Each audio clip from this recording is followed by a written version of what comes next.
Good evening, YouTube. The time is 10:25.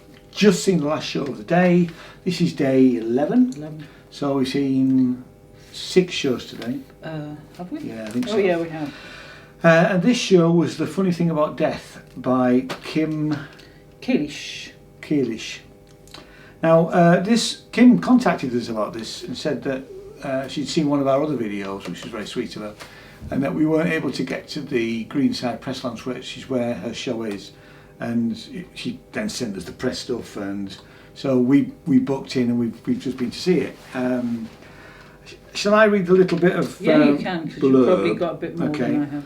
Grief is complicated. Sometimes you cry, sometimes you buy yourself a top-shelf vibrator. Join Kim Kalish, award-winning storyteller and comedian, as she guides you through the grief of losing the love of her life. She'll hold your hand through every bad, crazy, illogical and life-affirming decision she makes while trying to navigate life and death at the same time. Heartbreakingly funny, Kim reminds you that it's okay to not be okay. That's the funny thing about death. The experts, right? They tell me that there are 5 stages of grief: denial, anger, bargaining, depression, acceptance. I have a mnemonic device in order to remember that. This is total bullshit. I'm short, I'm loud, I'm demanding. I am Sandra Bullock in all of her movies. And when I was in college, I was dating this man. His name was Patrick Michael McMurphy.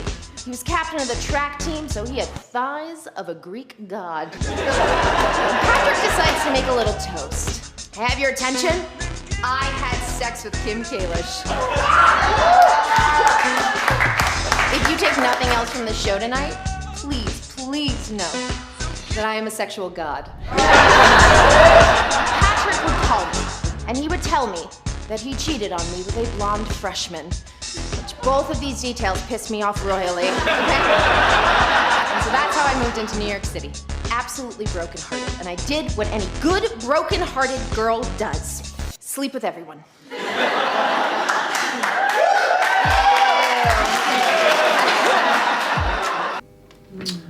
What did you think?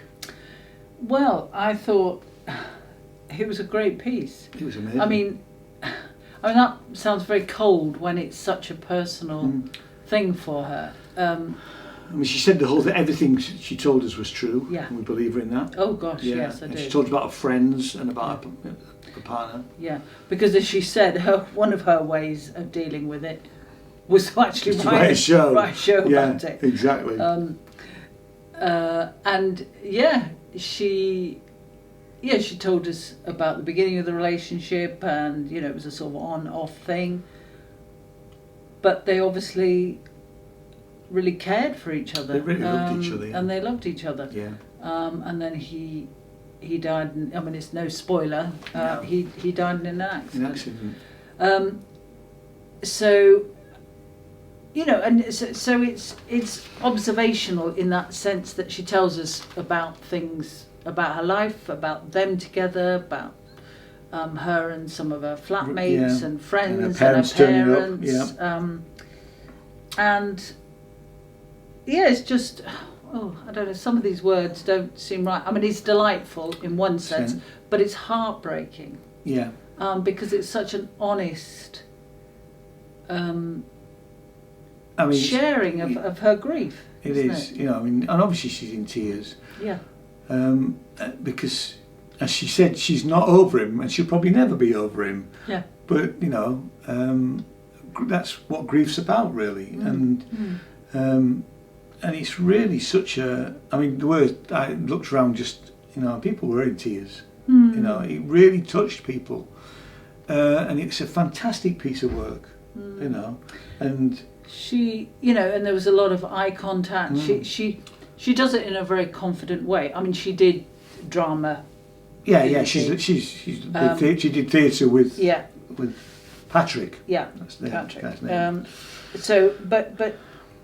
Her style is good. Her delivery and everything. I mean, she's very personal with us. She's got eye contact with everybody. Yeah. She goes round everybody, and she, there was a girl sat on the other side. We were on the front row one bit, but then it was like L-shaped. And one girl, she's clearly from New York, and obviously, you know, so there was a little bit of rapport there and it was lovely, really. It was, because, you know, everybody suffers grief, everybody suffers death, and, you know, it's very brave for her to. Yeah, and it's, I mean, people say nobody talks about it. It's the most certain thing in life that we all die. Yeah. And yet a lot of cultures, including the British, don't talk about it very often. Anyway, I mean, you know, and obviously there's a much, you know, there's other cultures, etc., etc. But in the context of what we've just seen, very moving. It is. It's I very mean, poignant. And I mean, it may not automatically seem like the sort of thing that you'd want to go and see a show about death and about grief, but actually it was funny in places, and she made us laugh, and she's, like I say, I thought, I mean, I'd definitely go and see her again in something else. I mean, yes, it may be that the subject matter doesn't appeal to you. It, you know, it's too raw for you, you know, and everybody understands that. Yeah. But if you want to see and it's stand up, yes, it's about grief, but there's lots of humour in it. It's classed as it's classed as comedy storytelling. Yeah. You know, theatre. It's a theatre piece, really. And I mean, it's a very simple theatre piece. All there was a carpet that she rolled out, and she's just in a pair of holy jeans and a top, and you know, she just comes out and starts talking to us, which is lovely. But Kim, I mean, in the last few days, I've had a bit of a rant about some of the stand-up we've seen and the subject matter. So it was really refreshing to, I mean, it's a difficult subject, but it was treated with such honesty, and you know, it's such a personal thing for her.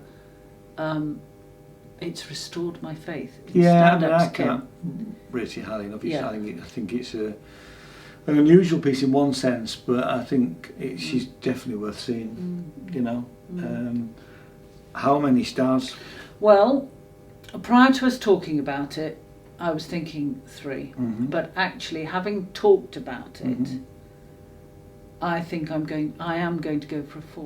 It was always a 4 for me. I was really moved by her and her delivery and her everything, her whole story. Just with her. Just reflecting on it. Yeah. And we just hung around because she said she was going to come down and talk to people, and because we'd communicated over email. She went, and she, you know, we had a very brief conversation because then one of her friends came along, didn't they? But she, the poor girl's clearly drained. Oh gosh, you know, having to sort of put herself through that every night was just amazing, really. But she's lovely, really. And it's a very brave thing to do. Yeah. So well done, Kim. I'm sure you'll see this. 4 stars from us. Let's tell you when it's on. It's at the Greenside Infirmary Street, Mint Studios, 10 to 9 each evening. It's on right the way through the Fringe. Finished on the 27th. No show on the 14th and the 21st, and the price is £11 full price, £10 concession. Highly recommended. Yeah. Okay. Okay. More tomorrow. We'll see you soon. Cheers. Cheers. Bye. Good night. Bye. Bye bye.